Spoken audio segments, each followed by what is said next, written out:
Greenhouse, case verdi dai ridotti consumi energetici. Da almeno 10 anni sull'argomento esiste una bozza di direttiva europea.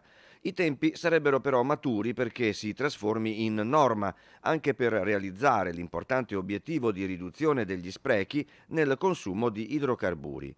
La ristrutturazione energetica del patrimonio immobiliare veneto e padovano sarebbe anche un volano per l'edilizia. Io parlo da costruttore e ovviamente io vedo positivo il fatto che tutte le case di un certo tipo di età devono essere per forza ristrutturate perché ci sarà lavoro per i prossimi 20 anni. È chiaro che su un appartamento abbiamo visto anche con i bonus, più o meno bisognerà investire dagli 80 ai 100 mila euro per cercare di adeguare al meglio e diminuire soprattutto il dispendio di energie per il riscaldamento.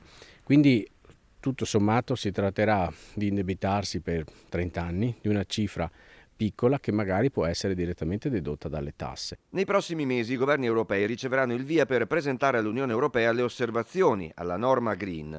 L'ANCE fa notare come questa dovrà tenere conto delle diversità edilizie tra i Paesi membri. Ci dovrà essere poi un occhio di riguardo per gli incentivi.